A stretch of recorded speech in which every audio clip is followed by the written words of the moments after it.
Nous sommes le jeudi 24 janvier, bonsoir à toutes et à tous et bienvenue dans cette nouvelle édition de votre journal de 22 heures au sommaire de l'actualité. Inauguration des vols domestiques d'Air Djibouti ce matin à destination d'Obok et de Tajoura. Et dans l'actualité internationale, la Russie et la Turquie prévoient de coopérer dans le règlement du conflit syrien. Voilà pour les titres, merci si vous nous rejoignez sur Télé Djibouti. Air Djibouti, inauguration des vols domestiques. Le Premier ministre Abdulkader Kamil Mohamed a parrainé ce matin la cérémonie d'inauguration des vols domestiques de la compagnie Air Djibouti à destination des villes touristiques d'Obok et de Tajoura.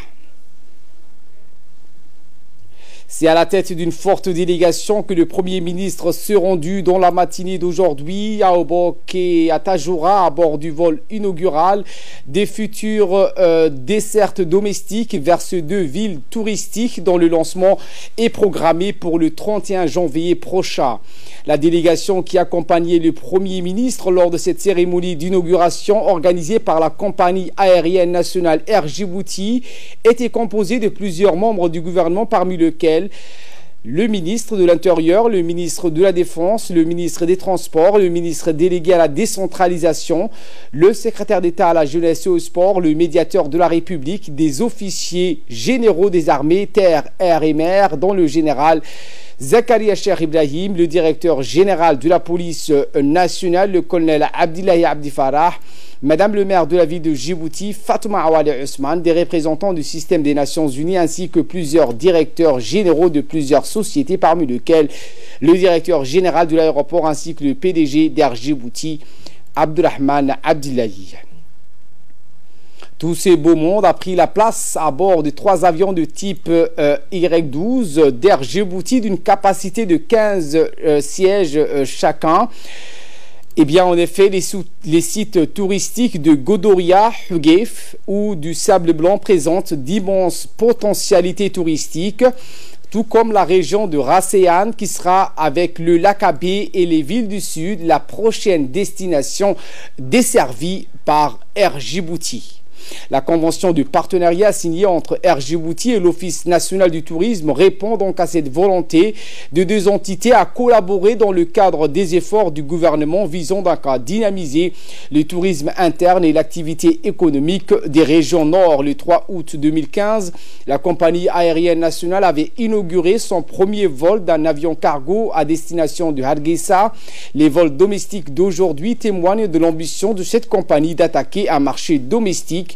À partir du 31 de ce mois, Air Djibouti effectuera ses premiers vols domestiques de 3 jours par semaine à destination d'Obok le mardi, le jeudi et le samedi à raison de 2 vols par jour le matin à 10 h et l'après-midi à 16 h. Le tarif pour un aller simple sera de 5 000 francs alors que l'aller-retour coûtera 7 000 francs.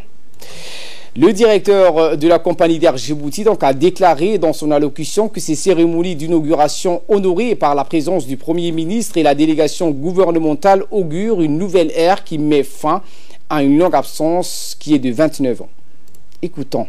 Plaisir de se retrouver tous ensemble aujourd'hui à Obok, avoir effectué cette traversée aérienne qui n'avait pas eu lieu depuis 29 ans. Permettre à nos clients de voyager dans nos pays voisins et au-delà est une très grande fierté pour notre compagnie nationale. Mais certes,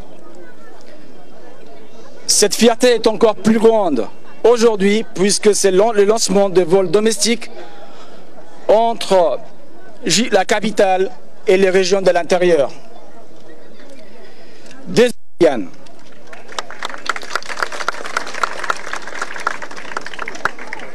Cette offre de services domestiques est très importante. C'est une concrétisation supplémentaire de la volonté du chef de l'État de développer l'économie de la région à l'heure où des investissements locaux et privés sont réalisés dans les régions pour créer par exemple une offre de logement de haute qualité. Il est normal que l'État soutienne l'effort privé effectué localement en dynamisant les moyens de transport. C'était donc Abdelrahman Ali Abdillahi, directeur général d'Air Djibouti, et les préfets, les présidents des conseils régionaux de deux régions cachaient mal leur joie face à autant de bonnes nouvelles. Tous sont remerciés dans leur intervention le président de la République pour sa politique de clairvoyance qui encourage le tourisme interne ainsi que les investissements en facilitant le flux et les déplacements des visiteurs et des opérateurs économiques. Écoutons. Avec cette liaison entre la capitale et notre chef-lieu, prévu 3 fois par semaine et à raison des dessertes journalières, c'est un grand pas de plus dans cette politique de désenclavement des régions du Nord impulsée par le président de la République, chef de gouvernement, son Excellence M. Ismaël Omar Guelleh, condition sine qua non pour un développement durable et intégré de la région de Bok. Du tronçon Tadjoura au Bok, la RN14 et la mise en place du ferry-boat moderne. Je voudrais souligner au passage qu'il y a eu du travail, beaucoup de travail pour en arriver là où nous sommes aujourd'hui à poser à nouveau dans l'aérodrome de Hayou, et cela constitue la preuve éclatante de l'engagement politique du chef de l'État d'inscrire les régions de l'intérieur dans une nouvelle dynamique de compétitivité et d'attractivité en phase avec la décentralisation économique.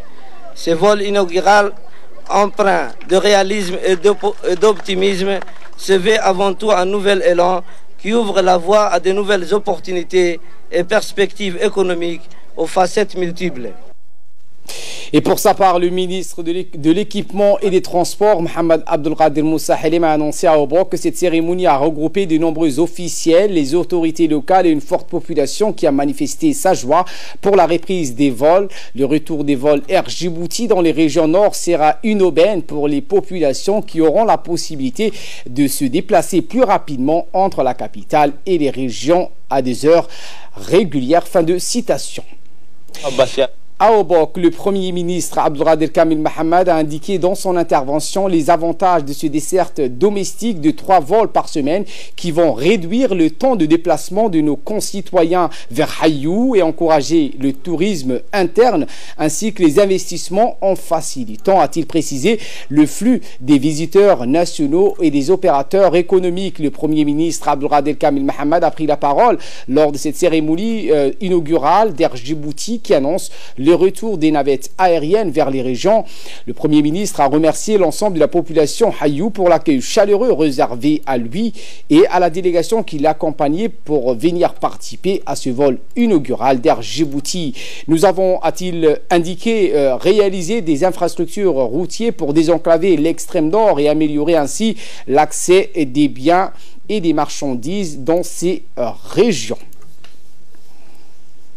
Et justement, Djibouti fait son entrée dans la grande arène du tourisme mondial. C'est dans ce sens qu'une importante délégation chinoise composée de 37 membres, pour la majeure partie des représentants des tours opérateurs et d'autres promoteurs du tourisme chinois, sont arrivés aujourd'hui à Djibouti pour une visite de travail de 72 heures.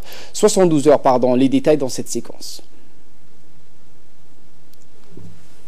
Djibouti ayaa waxa waftigaasi si arsala u soo dhaweeyay wasiirka ganacsiga qaabila.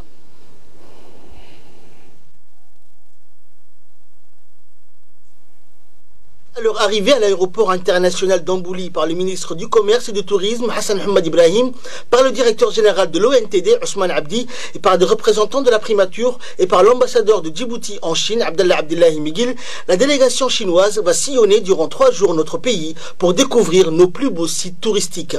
Au programme figurent notamment des visites au lac Assal, au Goubet, à la faille du Rift, les Fumerolles, les îles Moucha et Mascali, pour ne citer que ceux-ci.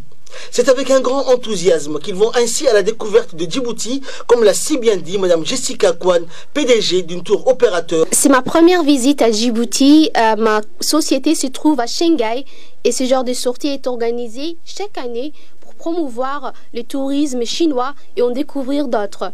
Nous sommes intéressés par Djibouti et après notre visite de 3 jours, nous espérons convaincre nos investisseurs et nos sociétés touristiques. L'industrie touristique chinoise et djiboutienne est en plein essor. Pour He Liu-hu, PDG de la société Touch Road, il n'en est pas à sa première visite à Djibouti, mais reste aussi impatient de découvrir les sites touristiques du pays. Le PDG de la société Touch Road, qui accompagne la délégation, a indiqué que sa société s'investit dans le tourisme à Djibouti, notamment la construction d'un futur complexe touristique à Rassiane, afin de faire du tourisme un vecteur de croissance économique. C'est dans ce cadre que le gouvernement djiboutien et Touch Road avons mis en place une stratégie pour amener le plus de tourisme. Cette visite, a-t-il indiqué, rentre dans le cadre d'un échange culturel entre nos deux peuples. Cette visite des promoteurs chinois du tourisme place en tout cas Djibouti en pole position dans cette rude concurrence de l'industrie du tourisme mondial, mais surtout africain, selon le directeur général de l'Office national du tourisme de Djibouti, Ousmane Abdi. On voit une délégation importante composée de 35 personnes. Comprenant des tours opérateurs et des spécialistes de la presse écrite, voyage et tourisme chinois. Donc ils sont venus, cette délégation est venue pour justement visiter notre pays, pour connaître notre patrimoine culturel, pour connaître nos sites touristiques. Et nous sommes très honorés de montrer ce que Djibouti a de beau à offrir. Nous sommes vraiment très honorés d'avoir cette importante délégation qui va séjourner pendant 2 jours dans notre pays. Le développement du tourisme national a toujours été l'un des programmes phares du gouvernement dans la mesure où il offre des opportunités d'emploi à la jeunesse djiboutienne. Le ministre du Commerce et du Tourisme, Hassan Ahmad Ibrahim, a indiqué dans l'interview qu'il nous a accordée que c'était une réelle opportunité d'avoir des représentants des sociétés de tourisme chinois qui sont à Djibouti pour découvrir nos meilleurs sites touristiques. Cette délégation est composée de promoteurs touristiques, de représentants de tour opérateurs et d'experts en presse du voyage. Ces représentants de sociétés touristiques chinois vont à leur tour présenter les potentialités et atouts touristiques djiboutiens aux investisseurs chinois. Avec une visite de 37 membres représentant des grandes sociétés et tour opérateurs du tourisme chinois, Djibouti fait son entrée dans l'arène des grands pour se tailler une portion du tourisme mondial. Un premier pas, mais un pas de géant qui permet à Djibouti de prendre fermement pied dans cette grande industrie du tourisme mondial. Également, dans l'actualité de ce 22h, la base militaire chinoise octroie des équipements immobiliers à l'école de base de PK13. Le ministre de l'Éducation nationale et de la formation professionnelle, Mustafa Mohamed Mahmoud, et l'ambassadeur de Chine en République de Djibouti, Zhuo Wenqing, ont assisté ce matin à une cérémonie de réception d'équipements et de mobilier scolaire à l'école de PK13. Des hauts cadres et responsables du BENFOP, mais aussi les responsables militaires de la base de soutien logistique de l'armée de libération populaire de Chine à Djibouti ont pris part à la cérémonie. Ces équipements et mobilier scolaires composés de plus de 300 tables pour les élèves, mais aussi des bureaux pour les enseignants et des tableaux noirs ont été offerts par la base de soutien logistique de l'armée populaire de libération de Chine. Cette action s'inscrit dans le cadre d'un engagement des militaires chinois dans la base de soutien logistique jouxte l'établissement scolaire. C'est ce qu'a parrainé de manière pérenne cette école en y assurant les activités d'entretien, de réhabilitation et d'équipement.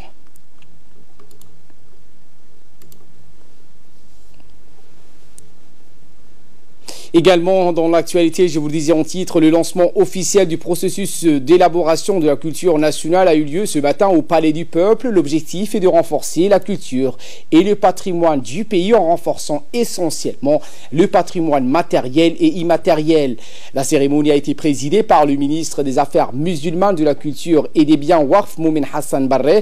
La conférence a été animée par un conseiller en culture du bureau régional de l'UNESCO, Madame Caroline Monteil. Était également présent le ministre de l'Éducation nationale et de la formation professionnelle, Mustafa Mohamed Mahmoud, le ministre du budget, Bodé Ahmad Roblé, le ministre de l'enseignement supérieur, Nabil Mohamed Ahmad, les présidents des conseils régionaux, des artistes et tous les réalisateurs et autres acteurs artistiques de la société civile. Dans son intervention, le ministre des Affaires musulmanes, de la culture et des biens Waqf, Moumin Hassan Barre, a rappelé l'importance que revêt la culture de par sa position géostratégique spéciale en confrontation avec la culture arabe d'un côté, indienne, africaine et européenne. Écoutons le ministre. C'est pour moi une joie immense de me retrouver aujourd'hui parmi vous pour cette cérémonie marquante, le lancement officiel du projet d'élaboration de la politique culturelle nationale.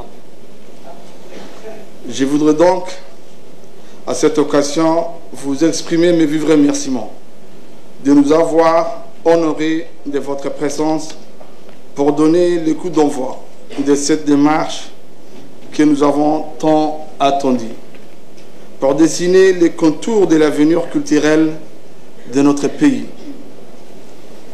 La politique culturelle que nous initions aujourd'hui s'inspire de la feuille de route tracée par le président de la République, son Excellence M. Ismaël Omar Guelleh, qui a fait de la culture une priorité nationale pour réaliser les objectifs de développement harmonieux et durable.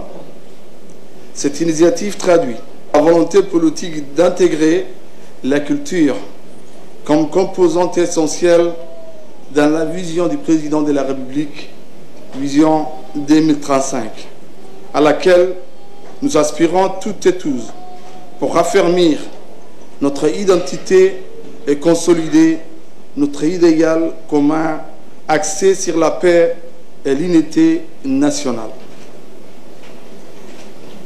De par sa position géostratégique, Djibouti se trouve au carrefour des civilisations afro-islamiques et arabo-européennes, façonnées par le flux des échanges commerciaux et culturels.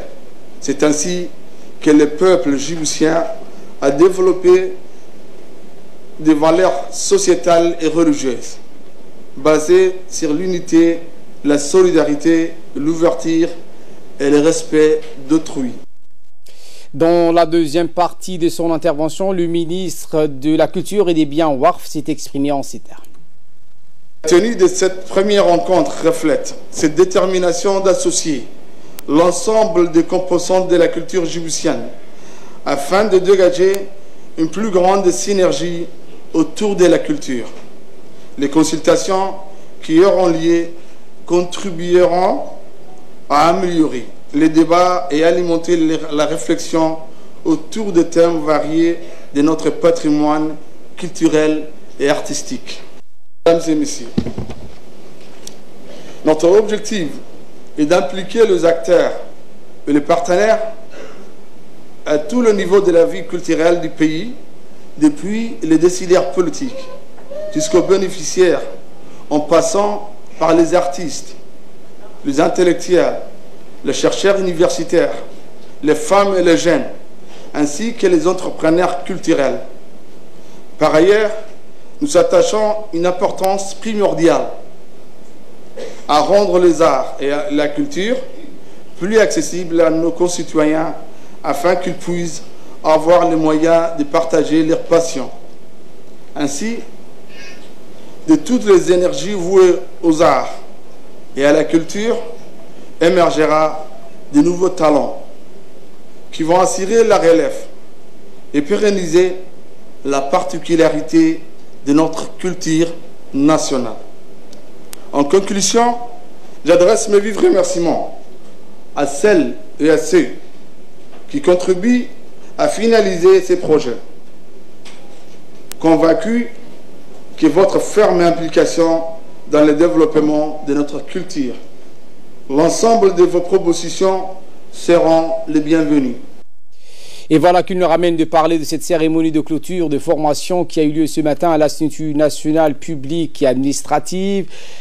L'INAP, cette formation consistait sur les outils de base de la statistique présidée par le secrétaire général du ministère du Travail, Abdallah Ali Mohamed, et le directeur général de l'INAP, Charmarke Idriss Ali. L'atelier a été dispensé par un formateur djiboutien et ont bénéficié de cette formation les représentants des institutions publiques. La dite formation avait pour objectif de renforcer les aptitudes et le savoir-faire des participants afin de fournir des informations actuelles et pertinentes pour la maîtrise des données statistiques au gouvernement. À la fin de la cérémonie, les responsables donc ont remis aux participants des certificats. Collaboration entre l'ONEC et la DIZED pour que l'Observatoire accède à des aptitudes avancées dans la production de données sectorielles du marché du travail. Cela pourrait se traduire par la mise en place d'un module qui aiderait cette institution à faire ressortir la réalité du chômage, le taux d'activité, la répartition de l'emploi par secteur d'activité, etc. Également dans l'actualité, le général de brigade Tahir Ali Mohamed, chef d'état-major de la défense, a reçu ce matin le général d'armée Jean-François Hogar, inspecteur général des armées de terre, accompagné de son staff en mission à Djibouti. À son arrivée, le général Hogar a été accueilli par le chef d'état-major de la défense, le général de brigade Tahir Ali Mohamed. Après les salutations amicales, le général Jean-François Hogar, en présence du général Tahir Ali Mohamed, a assisté au traditionnel piquet d'honneur où les militaires du régiment quartier général l'ont dressé. La visite de courtoisie du général Hogar s'inscrit dans le cadre des relations amicales et fraternelles entre la République de Djibouti et la France, et plus particulièrement entre les deux armées. Le général Tahir Ali Mohamed a souhaité, au nom du chef d'état-major général des armées, le général de corps d'armée Zakaria Cheikh Ibrahim, la bienvenue à Djibouti, terre de rencontre et d'échange, au général d'armée Jean-François Hogar pour cette visite de courtoisie. Tahir Ali Mohamed s'est dit honoré de l'avoir parmi nous aujourd'hui, lui et sa délégation au sein de l'état-major général des armées.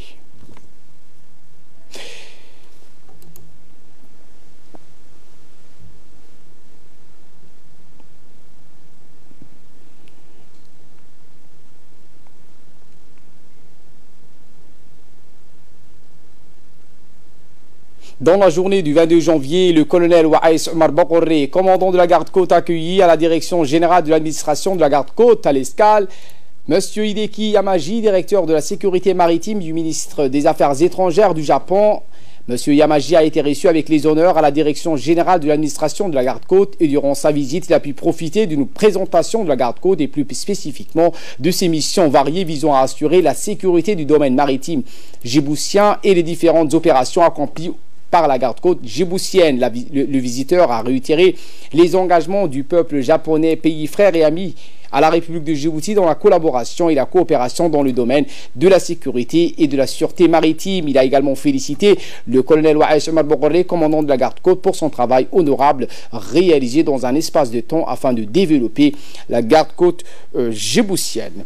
Et de là, nous passons aux nouvelles du monde. Je vous le disais en titre, la Russie et la Turquie prévoient de coopérer en Syrie. Rencontre au sommet entre les deux acteurs clés du conflit syrien, le président russe Vladimir Poutine d'un côté, le président turc Recep Tayyip Erdogan de l'autre.